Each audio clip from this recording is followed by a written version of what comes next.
राज्य शिक्षा शोध एवं प्रशिक्षण परिषद बिहार पटना में आपका स्वागत है। हम लोग स्टूडेंट क्लास 11th में सीक्वेंस एंड सीरीज का स्टडी कर रहे हैं। सीक्वेंस एंड सीरीज में अर्थमेटिक प्रोग्रेशन के प्रॉपर्टीज का स्टडी किए।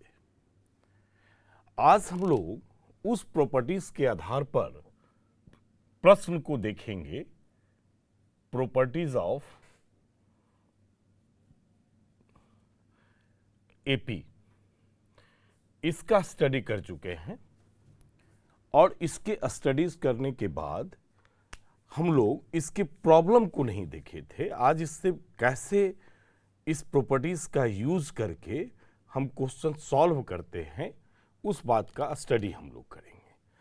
थोड़ा सा हम आपको प्रॉपर्टीज फिर से बताना चाह रहे हैं शॉर्ट में कि अगर हमारे पास A1, A2, A3, S1, AN अगर AP में है R in AP, तो प्रॉपर्टीज हम आपको बताए कि आप इसमें से किसी एक टर्म, कांस्टेंट टर्म को प्रत्येक टर्म में अगर ऐड कर देते हैं तो ये रिजल्टेंट जो आपका सीक्वेंस मिलता है ये भी AP में ही होगा, R in AP।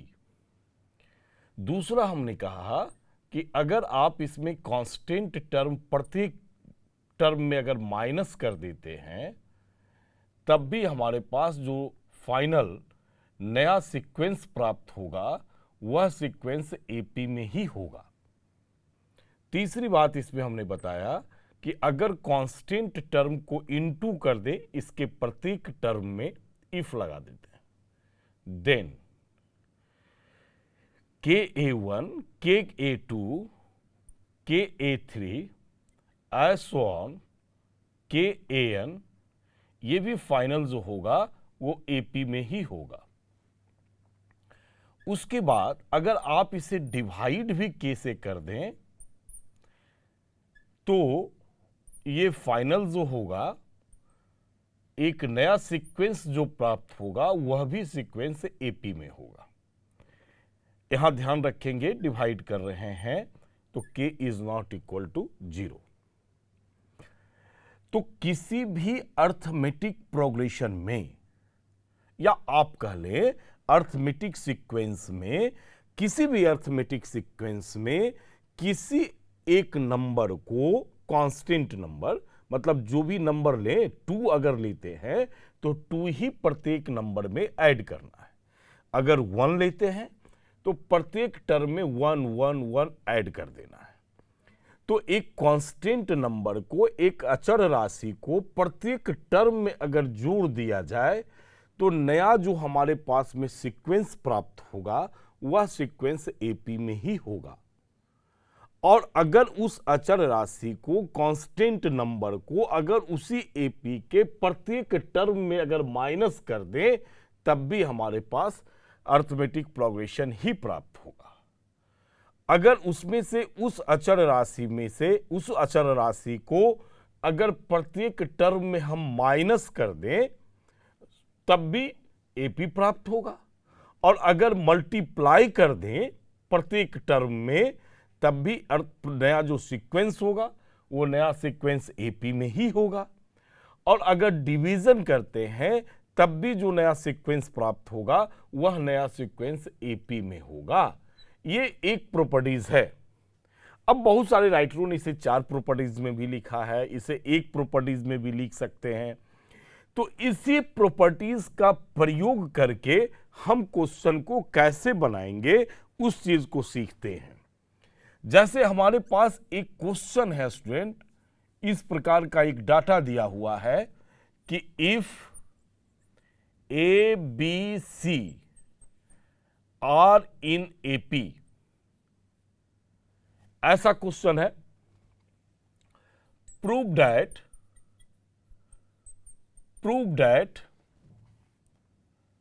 B plus C, C plus A plus B are in AP, ये प्रश्न दिया हुआ है। अब इस क्वेश्चन में आप देखेंगे तो हमारे पास गिवन टर्म जो है वो ये टर्म है, ये टर्म गिवन है A B C are in AP, और इस सीक्वेंस को हमें दिखाना है कि एपी में है। तो हम गिवन टर्म से चलेंगे, मतलब गिवन टर्म जो हमारे पास में है A B C are in AP. अब इस गिवन सीक्वेंस में प्रॉपर्टीज का प्रयोग करके हम इस प्रॉपर्टीज का प्रयोग करके इस स्टेटमेंट को लाएंगे। हम क्या करते हैं इसमें स्टूडेंट कि सभी टर्म में चूंकि b प्लस सी लाना है, ये b है तो c प्लस ए लाना है, और ये c है तो a प्लस बी लाना है। तो इसके प्रत्येक टर्म में a प्लस बी प्लस सी को माइनस कर देते हैं। क्या करते हैं कि प्रत्येक पद में a प्लस बी प्लस सी को घटाते हैं।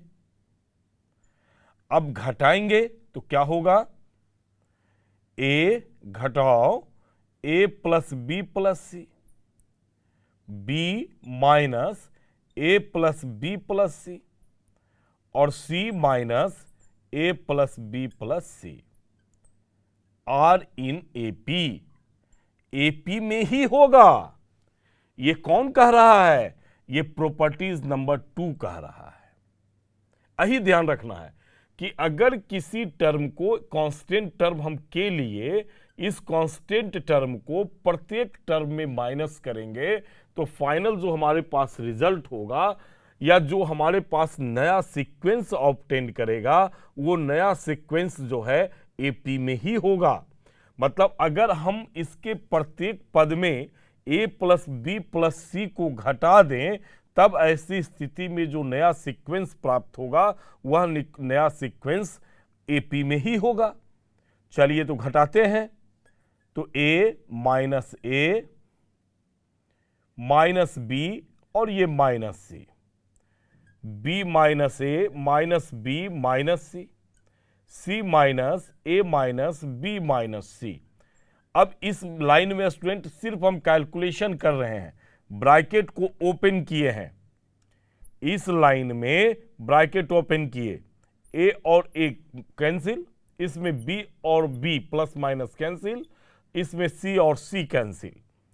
रिजल्ट आ गया, माइनस कॉमन रखते हैं तो b प्लस सी, माइनस फिर कॉमन लेते हैं तो a प्लस सी, इस टर्म में भी माइनस कॉमन लेंगे, a plus B are in AP. अब ये एपी में आ गया। अब देखिए यहां से कि हमने कहा कि अगर आप किसी कांस्टेंट टर्म को इसके प्रत्येक पदों में गुणा कर देते हैं तो आने वाला नया सीक्वेंस जो होगा वह एपी में ही होगा, ऐसा कर रहा है। तो इसके प्रत्येक टर्म में माइनस है और हमें लाना है प्लस में, तो क्या करते हैं कि प्रत्येक पद में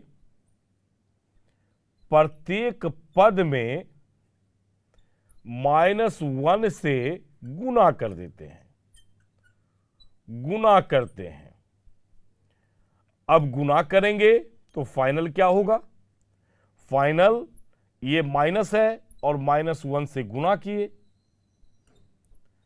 -1 इंटू ए प्लस सी, माइनस और -1 से मल्टीप्लाई किए, a plus B are in AP. तो माइनस माइनस प्लस हो गया स्टूडेंट यहां से, तो आ गया b प्लस सी, इससे माइनस माइनस प्लस, इसको c प्लस ए भी लिखेंगे या a प्लस सी, और ये आ गया a plus B are in AP. ये एपी में प्राप्त हो गया। इस प्रकार से आपका ये जो सीक्वेंस था जिसे शो करना था कि एपी में है, इस प्रकार से आप इस सीक्वेंस को एपी में प्राप्त कर लेते हैं। तो यही प्रॉपर्टीज का यूज है, अर्थमेटिक प्रोग्रेशन के प्रॉपर्टीज का यूज है, आप प्रॉब्लम में कैसे इसका प्रयोग करेंगे ये आपको सोचना पड़ेगा। अब यहां जो कांस्टेंट टर्म के को माइनस कर रहे हैं, तो प्रश्न के हिसाब से, इस क्वेश्चन के हिसाब से हमें यह सोचना पड़ेगा कि हमें क्या जोड़ना है, क्या घटाना है, या कौन सा नंबर से गुणा करना है, या कौन सा नंबर से भाग करना है कि जो हमारे पास जो डाटा लाना है उस डाटा तक हम पहुंच पाएंगे। यह हमें सोचना पड़ेगा। और हमने यहां सोचा कि ए है और बी प्लस सी लाना है, मतलब इसमें ए प्लस बी प्लस सी को घटा देंगे तो हमारे पास फाइनल माइनस बी सी आ जाएगा। माने ये ए बी प्लस सी में कन्वर्ट कर जाएगा, इसमें घटाएंगे ए प्लस बी प्लस सी को तो सी प्लस ए आएगा, और सी में ए प्लस बी प्लस सी को घटाएंगे तो ए प्लस बी का टर्म आएगा। तो कहने का अर्थ है कि ये फाइनली पहले सोचना पड़ता है इस क्वेश्चन को बनाने में कि हमें क्या माइनस करना है या क्या प्लस करना है। तो हम एक दूसरे प्रश्न को देखते हैं। अब दूसरा प्रश्न देखते हैं student. If a by b plus c, b by c plus a, c by a plus B are in A P, तो प्रूव दैट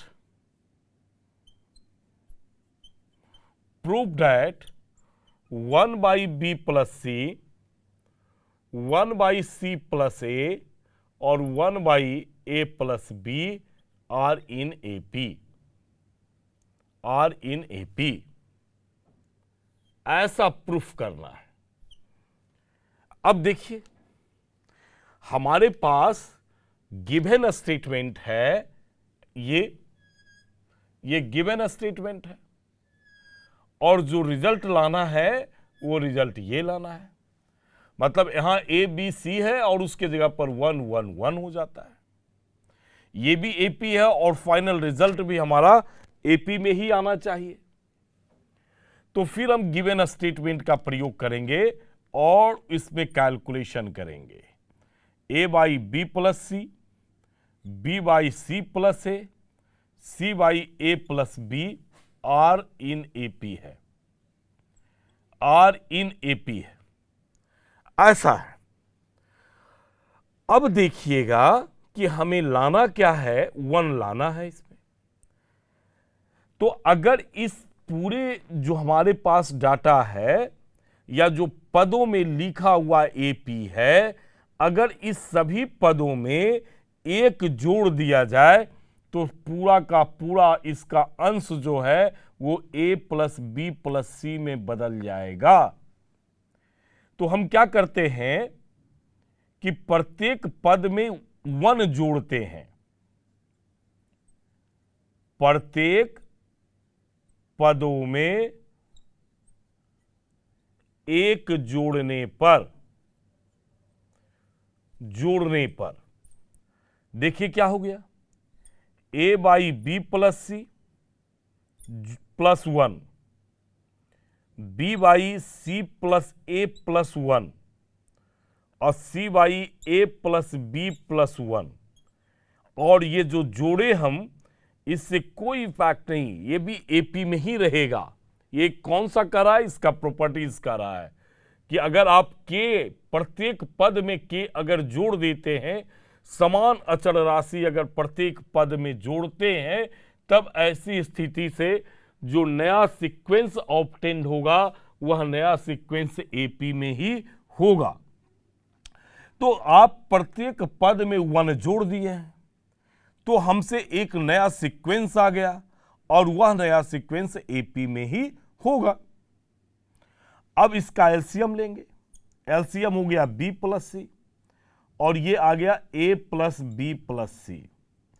इसका भी एलसीएम सी प्लस ए और ये भी आ जाएगा ए प्लस बी प्लस सी।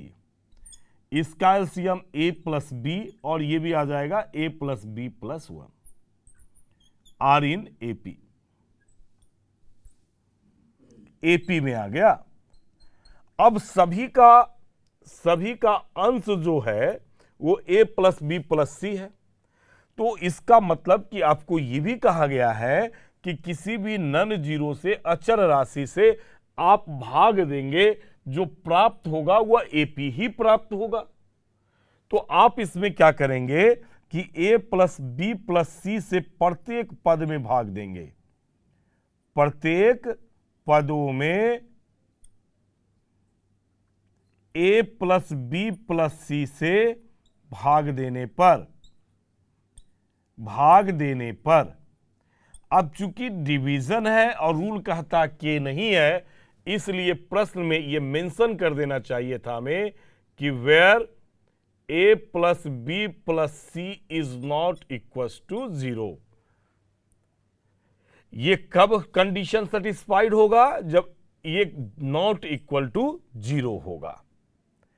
तो divide करेंगे तो फाइनल आ जाएगा a plus B plus c divided by b plus c into A plus B plus C.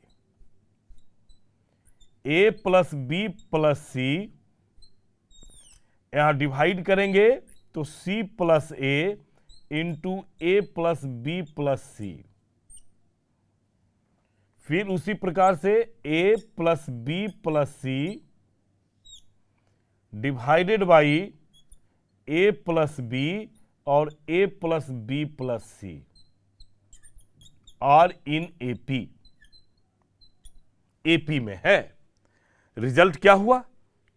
Result हमें यह प्राप्त होता है कि ये ए प्लस बी प्लस सी और ये कैंसिल और ये भी कैंसिल, ये सब ऊपर 1 1 1 बन गया। तो फाइनली हमारे पास में आ गया 1 by b plus c, 1 by c plus a और 1 by a plus B are in AP. देखिए इसी कंडीशन को लाना था, तो हमें इसमें 2 स्टेप करना पड़ा। एक तो प्रत्येक पद में 1 जोड़ना पड़ा और प्रत्येक पदों को ए प्लस बी प्लस सी से डिवाइड करना पड़ा। तो हमें यह सोचना पड़ता है, चूंकि हमने देखा कि इसका अंश 1 1 1 है, इक्वल है, तो अगर अंश इक्वल आ जाए सभी का तो उतना ही से डिवाइड कर देंगे तो वो कैंसिल हो जाएगा। तो हमने ये सोचा पहले कि सभी का अंश इक्वल कैसे आएगा, क्या जोड़ें क्या घटाएं, यही ना स्टेप करेंगे। क्या जोड़ सकते हैं, क्या घटा सकते हैं, क्या गुना कर सकते हैं या क्या भाग कर सकते हैं जिसमें सभी का अंश बराबर आ जाए, क्योंकि हमें तो लाना भी था कि सभी का अंश इक्वल है। तो हमने देखा उसमें से कि एक अगर जोड़ देते हैं तो सभी का अंश जो है ए प्लस बी प्लस सी बन जाता है, माने सभी का अंश जो है इक्वल आ जाता है। तब ऐसी स्थिति में उतना से भाग देने के बाद हमारे पास फाइनल रिजल्ट पहुंच जाता है। अब आप समझ गए होंगे इसके कॉन्सेप्ट को, इसके प्रॉपर्टीज का प्रयोग हम कैसे करते हैं। चलिए एक और भी प्रश्न लेकर समझने का प्रयास करते हैं। अब एक प्रश्न देखते हैं स्क्वायर के रूप में। इफ बी माइनस सी का होल स्क्वायर, सी माइनस ए का होल स्क्वायर और ए माइनस बी का whole square are in AP. अब आपको प्रूफ करना है, प्रूव दैट, इसी का रेसिप्रोकल लेते हैं, 1 by B minus C, 1 by C minus A, 1 by A minus B are in AP, ऐसा प्रूफ करना है। चलिए ठीक है, अब देखते हैं स्टेटमेंट को प्रूफ करके। हम लोग हमारे पास जो गिवन स्टेटमेंट है वो गिवन स्टेटमेंट है बी माइनस सी का होल स्क्वायर, सी माइनस ए का होल स्क्वायर और ए माइनस बी का whole square are in AP. ये हो गया b square plus c square minus 2bc। ठीक है, सी square plus A square minus 2ca, a square plus b square minus 2ab are in AP. अब इस data में क्या करते हैं कि प्रत्येक पद में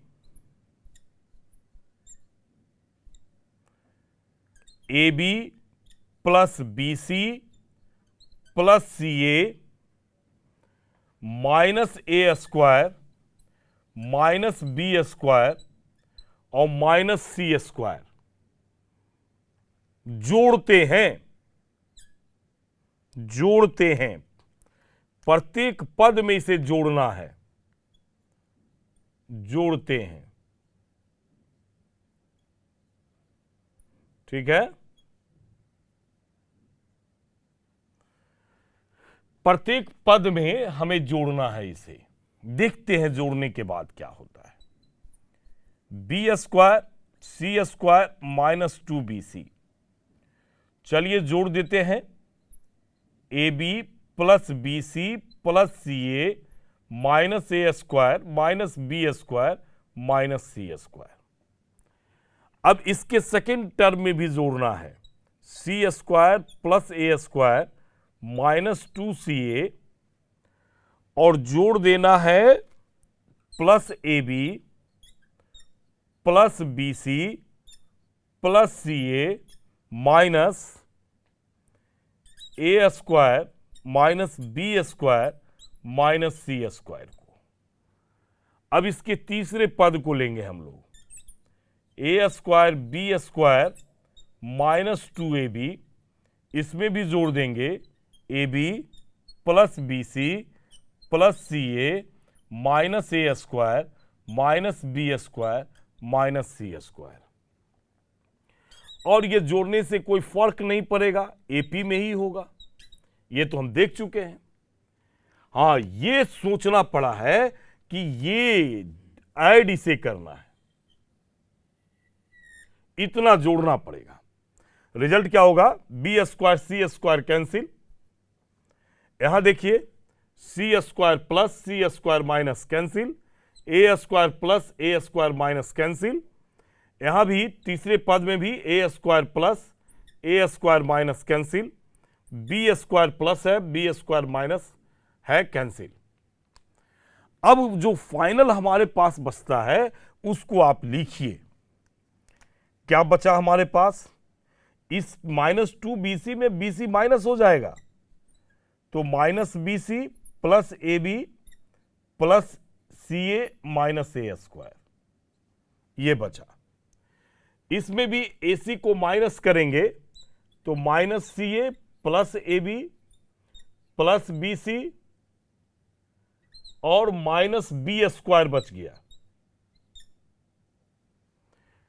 इसमें भी देखिए ए बी को माइनस किए हैं तो minus A B plus B C plus C A minus C square are in A P, ऐसा आ गया। अब हमें लग रहा है कि कॉमन भी है, इस दोनों में कॉमन ले लेंगे सी को और इसमें कॉमन ले लेते हैं माइनस बी को। चलो माइनस बी कॉमन लेते हैं तो सी माइनस ए और इसमें कॉमन ए ले लेते हैं तो सी माइनस ए, ये आ गया। यहां इसमें भी देखेंगे, इसमें कॉमन हमारे पास में ए है तो माइनस ए कॉमन तो सी और माइनस बी। चलिए तो ऐसा करें कि इसमें ए ही कॉमन रखते हैं तो बी और माइनस सी हो जाएगा। इस दोनों में एक कॉमन निकाल लिए, b माइनस सी, माइनस वाले को बाद में रख लिए, इसमें b कॉमन ले लेते हैं, नहीं माइनस b कॉमन लेंगे, माइनस b कॉमन लेंगे तो ये b हो जाएगा और माइनस क्या हो गया c।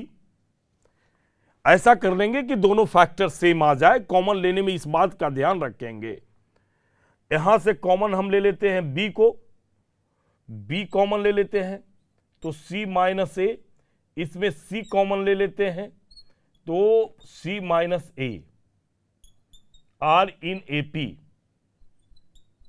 ये रिजल्ट आया। अब देखिए क्या क्या फैक्टर के रूप में आ गया फाइनली, ये हो गया a minus b, c minus a, ये आ गया a माइनस बी और b माइनस सी, ये टर्म हो गया b माइनस सी और c minus A, are in A P, are in A P आ गया, आर इन ए पी, ये फाइनल आ गया। अब इस तीनों टर्म में आप डिवाइड कीजिए, a minus b, b minus c और c माइनस ए से भाग देने पर, भाग देने पर क्या हुआ, a माइनस बी एक फैक्टर है, c माइनस एक फैक्टर है, इसमें डिवाइड किए हम लोग a minus b, b minus c, c minus a से, प्रत्येक टर्म में देना है। इसके सेकेंड टर्म को लेंगे अब, a माइनस बी और a माइनस बी और b माइनस सी, इस टर्म को भी भाग दे देंगे, a minus b, b minus c, c minus a से, और इसका थर्ड टर्म है b minus c, c minus a divided by a minus b, b minus c और c minus A, are in A P. चलिए यहां लिख देना चाहिए था कि प्रत्येक पद में क्या होगा, a minus B factor cancel, यहां देख रहे हैं ये c माइनस ए है और ये c minus A cancel, a minus B cancel, b minus C cancel, यहां भी b minus C cancel, c minus A cancel. क्या फाइनल बचा हमारे पास, 1 बाई बी माइनस सी बचा, इसमें c माइनस ए बचा और यहां a माइनस बी बचता है, आर इन ए पी। इस प्रकार से हम फाइनल क्या हुआ कि हम अपने रिजल्ट तक पहुंच पाते हैं। तो कहने का अर्थ है, चूंकि ये स्क्वायरिंग में था, हमें यह सोचना है कि कौन सा टर्म से जोड़ने के बाद ये इस प्रकार का, चूंकि ये फैक्टर के रूप में है, स्क्वायरिंग था, लीनियर फैक्टर के रूप में आएगा, तो हमने क्या जोड़ना है इसको सोचना पड़ेगा। सोचने के बाद हमने ये सोचा कि इतना अगर जोड़ते हैं तो फाइनली फैक्टर के रूप में आएगा, फिर इस फैक्टर से हम डिवाइड करेंगे तो ये हमारे पास में रिजल्ट आएगा। तो इस प्रकार से क्वेश्चन को सॉल्व करना पड़ता है। और यहां भी दो प्रॉपर्टीज का यूज किए, एक जोड़ने वाला प्रॉपर्टीज का यूज किए। यहां हमने कहा था कि के को जोड़ने के बाद ये जो नया सीक्वेंस मिलेगा वो नया सीक्वेंस अरिथमेटिक प्रोग्रेशन में होगा, तो हमने इस टर्म को जोड़ा, रिजल्ट एपी में ही रह गया। साथ में हमने ये चौथा नंबर प्रॉपर्टीज में कहा कि आप कांस्टेंट टर्म को अगर डिवाइड करते हैं तब भी फाइनली एपी में ही रहेगा, तो हमने एक कांस्टेंट टर्म को डिवाइड किया और हमने देखा कि जो फाइनली रिजल्ट मिलता है वह रिजल्ट हमारा जो क्वेश्चन का पार्ट है उस पार्ट तक पहुंच जाते हैं।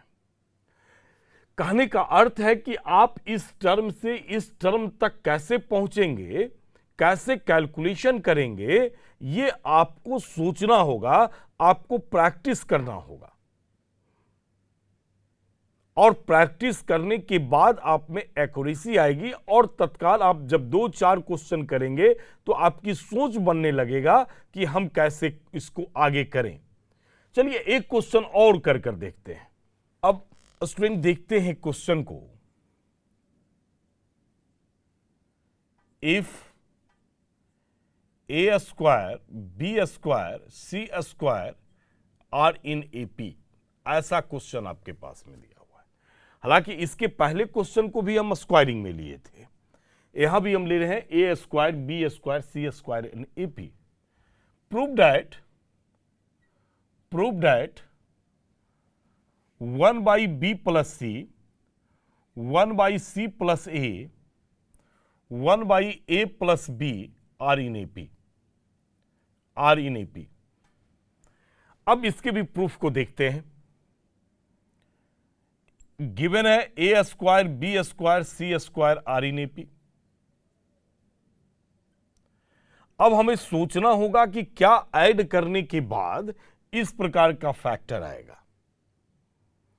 तो चूंकि हम सोचते हैं, अभ्यास किया हुआ है, इसलिए हम जानते हैं कि इसके प्रत्येक पद में आप a B plus B C plus C a को जोड़ते हैं। प्रत्येक पद में A B plus B C plus C a को जोड़ने पर, और यही अभ्यास करके आपको खोजना है। और ये जब तक आप डिफरेंट प्रॉब्लम नहीं बनाएंगे, तब तक आपके दिमाग में पूरा सेट नहीं करेगा कि किस प्रकार के क्वेश्चन में हमें क्या करना है। अभ्यास करना होगा। तो हमारे पास आ गया a square plus A B plus B C plus C a. यहां रिजल्ट आता है B square plus A B plus B C और प्लस सी ए। थर्ड आ गया c square plus A B plus B C plus C a, और result मिला are in AP का। क्योंकि आपका कांस्टेंट पद को ऐड करने के बाद, प्रत्येक पद में ऐड करने के बाद जो रिजल्ट होता है वो एपी में ही रहता है। तो इसलिए फाइनल ये एपी में ही रहेगा, ये परिवर्तन नहीं होगा इसमें। अब देखिए इसका फैक्टर बन गया, जिस प्रकार का फैक्टर हम लाना चाहते थे। ए कॉमन हो गया, तो ए प्लस बी, इस दोनों में सी कॉमन है, यहां भी आ गया ए प्लस बी, इस दोनों में देखिए बी कॉमन है, ए प्लस बी, यहां भी सी कॉमन है, तो सी कॉमन लेते हैं, तो ए प्लस बी बच गया। इसमें स्टूडेंट क्या करना होगा, ये सी है, इसमें सी नहीं है। चलिए यहां और यहां ये वाला टर्म और ये वाला टर्म को आप देखिए, सी कॉमन है तो बी प्लस सी, और इस दोनों में ए कॉमन है, तो यहां भी हो गया बी प्लस सी। कौन सा होगा सीक्वेंस, तो एपी में होगा, आर इन एपी, क्योंकि ये तो कैलकुलेशन है। अब ये फाइनली आ गया a plus b into A plus c, यहां आ गया a plus b into b plus c. ये टर्म आ गया b plus c into c plus a are in AP, ऐसा आ गया, एपी में आ गया। अब देखिए ये सारा फैक्टर हो गया। अब इस फैक्टर को क्या करेंगे, प्रत्येक पद को ए plus B, B plus c और सी प्लस ए से भाग देंगे। भाग देने पर अब प्रत्येक पद में इससे भाग देना है हमें, तो क्या हो गया, ये देखते हैं डिवाइड करके क्या मिलता है हमें। ए प्लस बी, ए प्लस सी, डिवाइड कर देना है, डिवाइड करना है हमें इस डाटा से a plus B, B plus c और सी प्लस ए से। चलिए सेकेंड टर्म लेंगे, ए प्लस बी, बी प्लस सी, इसको भी आप डिवाइड कर दीजिए, ए plus B, B plus c और सी प्लस ए से। अब इसके तीसरे टर्म में आइए, बी प्लस सी और सी प्लस ए। इसको भी आप डिवाइड कीजिए, ए plus B, B plus c और सी प्लस ए से। अब चूंकि सेम टर्म से डिवाइड किए हैं तो एपी ही रहेगा, लेकिन रिजल्ट क्या हुआ? रिजल्ट ये मिला हमें पास कि देखिए यहां से a plus c cancel, a plus b cancel, a plus b cancel, b plus c cancel हो गया, बी प्लस सी और b plus c cancel, c plus a और सी प्लस ए कैंसिल। तो फाइनल स्टूडेंट हमारे पास result आता है 1/BC। अगला पद को देखेंगे 1/CA और 1/AB। ये बचा, और ये बचा क्या में? AP में बचा। AP होता है।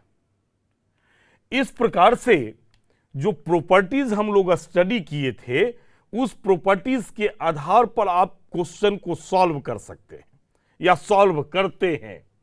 यहां थोड़ा सा सोचना पड़ेगा कि हमें क्या जोड़ना है, क्या घटाना है, क्या गुना करना है और ये क्या भाग करना है, जिससे कि हम गिवन स्टेप से फाइनल स्टेप तक पहुंचेंगे। और इसके लिए कोई रिटन लॉ नहीं है, आपको अभ्यास से सीखना है। यहां इस टॉपिक के लिए अभ्यास करना है, तो अभ्यास करेंगे इसका। हमने जो अच्छे अच्छे क्वेश्चन जो थे हमारे पास, वो हम आपको कर दिए हैं, और जब बचे हुए क्वेश्चन का जब अभ्यास करेंगे तो आप आसानी से बना सकते हैं। और इसके साथ स्टूडेंट आज का जो क्लास है वो हम समाप्त करते हैं। धन्यवाद।